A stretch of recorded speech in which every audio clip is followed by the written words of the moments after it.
Raw and real with the spill. Now I'm gonna talk to y'all about this this Crawford and Spence thing. Give y'all some insights of the keys to victory for both fighters. Also, give y'all a little insight about why I choose who I think is gonna win the fight. Again, before you motherfuckers start talking that bullshit, I'm a fan of both fighters. Some of y'all gonna agree with me, and some of y'all not. Like I say, this channel was all about keeping it raw and keeping it real and stating the facts. And like I told another person that commented on my page, if you ain't listening what the fuck come out of these fighters' mouths, I don't expect you to listen or understand what the fuck I'm saying. If they telling you what the fuck they saying out their own mouths. See, me, I pay attention to detail. And I pay attention to what a man has to say out his own mouth. Because out his mouth, he speaks the truth. You know what I'm saying? But y'all such fans, y'all don't pay attention to that. And with that being said, Errol Spence doing exactly what he said he was going to do 5 years ago. Terrence Crawford, he like this. He up and down. He don't know which way he want to go or what he wants to do. Is he fighting for money or is he fighting for legacy? What fighter? I'm just going to point out some facts. What fighter enters the fight game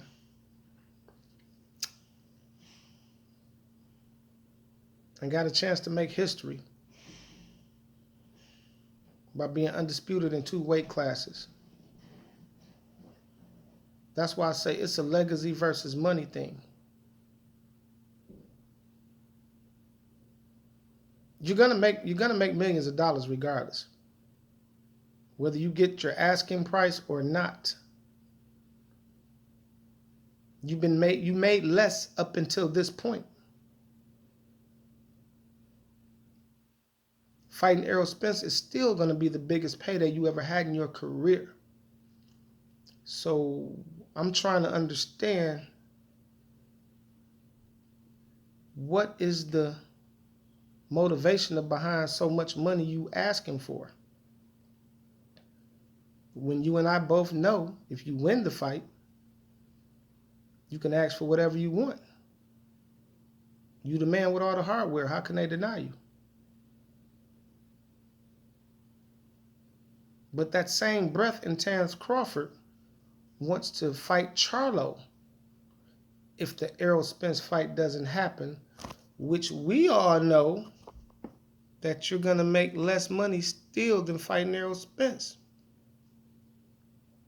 So all you Einstein motherfuckers out there, what does that really tell you about Crawford and fighting Errol Spence?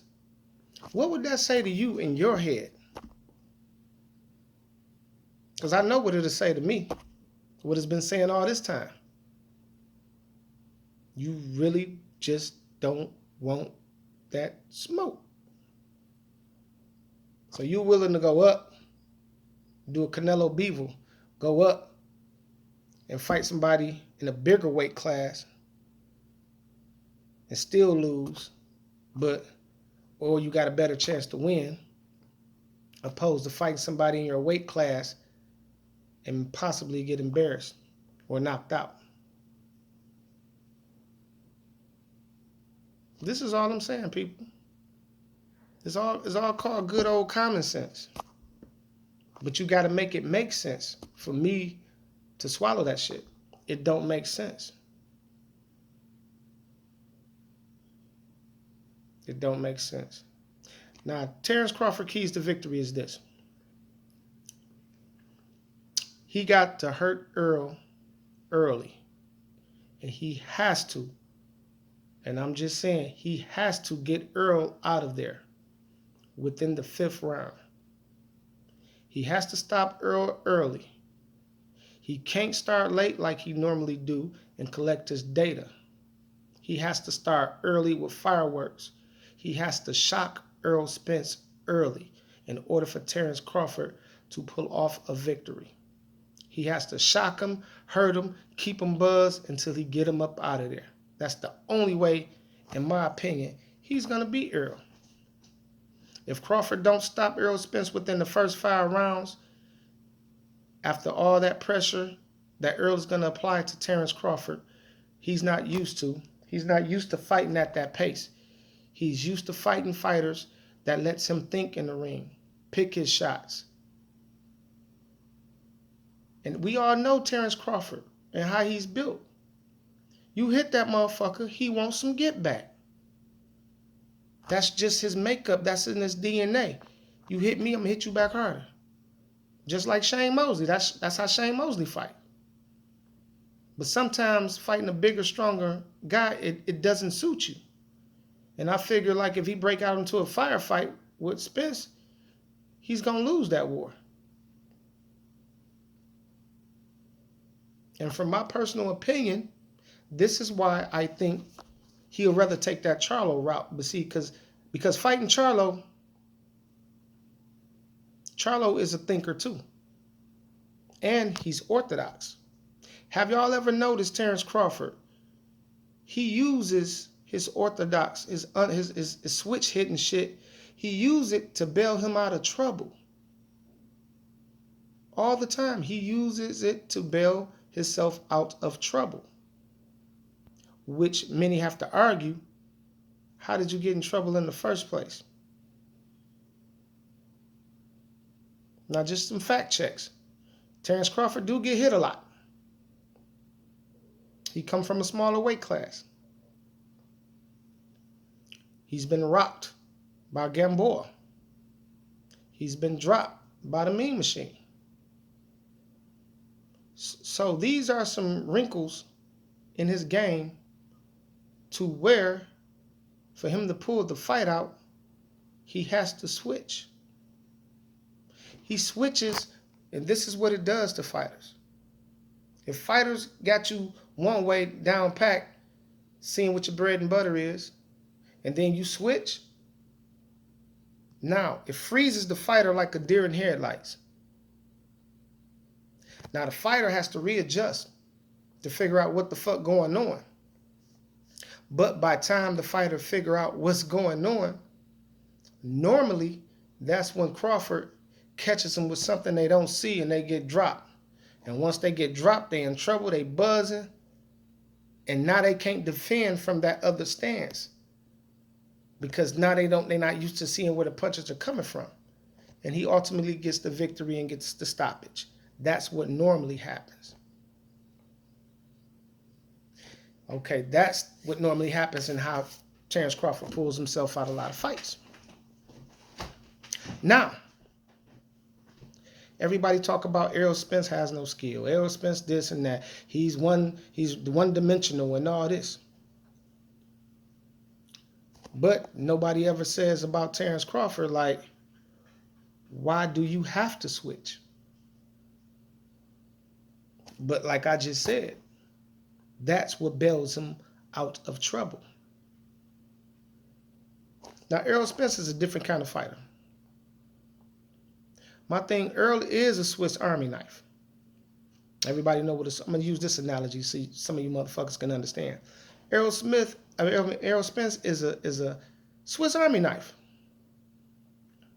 He's a guy with a lot of tools. But he brings them out accordingly. When he needs to. You don't need to show your wrinkles if you don't need to show them. Well, I show everybody what you want to do. Because when a fighter studies for you, they study your last fight, right? They want to see what you do right and what you do wrong. So why show you everything I can do before the fight? That's like bringing out the Swiss Army knife. You got some noodles, but you're going to whip out the spoon part. Wrong tool. You whip out the fork. It's just like when he fought Mikey Garcia. Y'all motherfuckers was talking about, oh, he ain't had no power. He couldn't get Mikey out of there. And all that shit. Blah, blah, blah, blah, blah, blah. He weak. He let little Mikey hang with him. He wasn't trying to knock Mikey out. Because the whole thing, besides the whole thing was behind the fight was to show he was a better boxer than Mikey. Or else he wouldn't have threw over 1,000-some punches. He just would have loaded up on the main shots and got his ass up out of there. This is the little shit y'all be missing when y'all fanboys. He proved that he can outbox Mikey, which he did. Fight against Sean Porter. He could have easily beat Sean Porter if he would have boxed him. But Earl proved again he can bang with a banger. And that's what he did. See, Errol Spence and Floyd Mayweather are similar but different in these two ways. Floyd Mayweather, he takes your best weapon away from you. Whatever you good at, he takes it away and make you revert to using something else to beat him with it. And most fighters, once they get their best weapon took away from them, they become normal. And that's why Floyd always say, I make these good fighters look average. Because he studies them to a point to where he take their best weapon away from them that made them popular or what they're known for. He takes it away from them. He disarms them and make them forced to fight a different fight. And then he use his natural reflexes and skills and ability to capitalize and point them out or get the knockout. That's Mayweather. Now, Errol Spence is different as a sense as to where he's going to beat you at your own game. You want to box? I'm going to show you I can box. You want to bang? I'm going to show you I can bang. But all in all, I'm going to keep applying this motherfucking pressure until you break. And if you don't break, I'm going to just keep going until one of us stops. That's the difference. And my opinion by saying Earl will win because Earl's chin has been tested. And it's been tested with the best of them because he's fought the better opposition.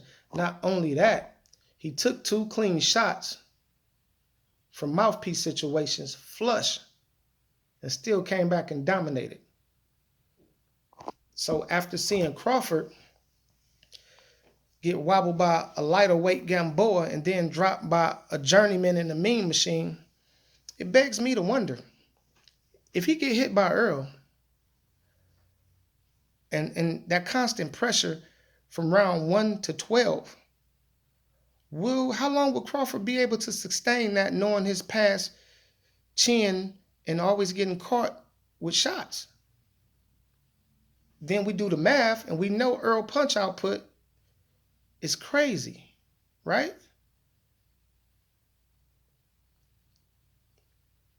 So when I do the math and look at the past fights that these fighters have had, I mean, common sense is only going to lead me one way, especially with looking at the natural and physical attributes as well. Earl got a granite chin. Earl is sparring heavyweights, you know what I'm saying, and everything. My thing is, will Crawford be able to hurt Earl? Or once he finds out he can't hurt him, what will he do? Because if you notice, every fight that Crawford was having, he was losing. Then he rallies back.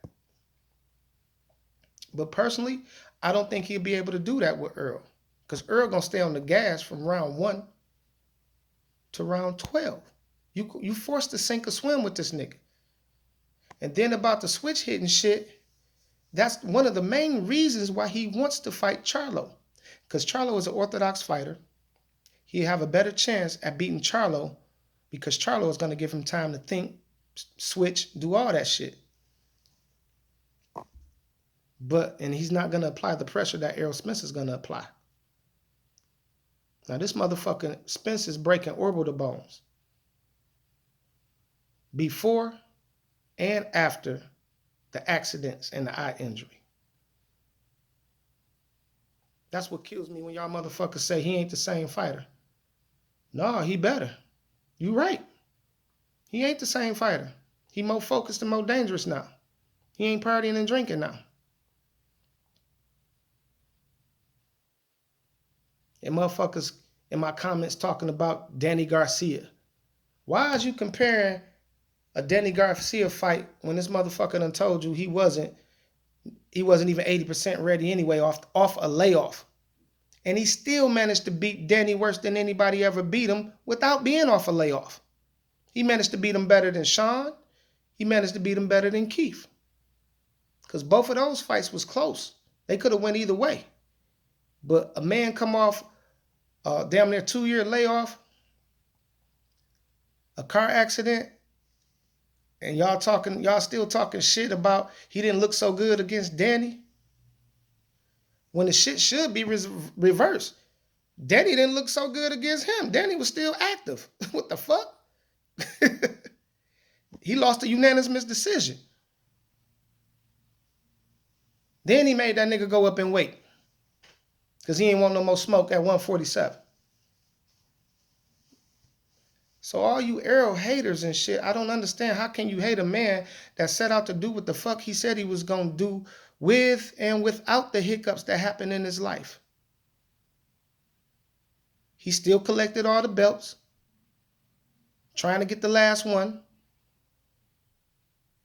But y'all say he's ducking Crawford or don't want to fight Crawford.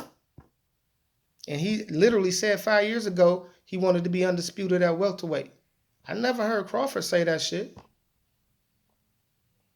All I heard Crawford say is the Spence fight is past me. And Blase Splee, I'm already in the Hall of Fame and all that shit. Hall of Fame don't get you the accolades as it don't get you the legacy part. There's a lot of motherfuckers in the Hall of Fame I feel like shouldn't be.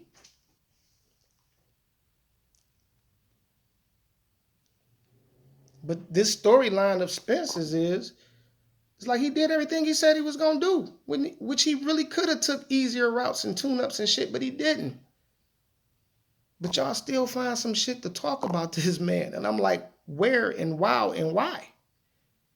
If anything, y'all motherfuckers should be praising him for becoming champion, getting the third belt and all that shit.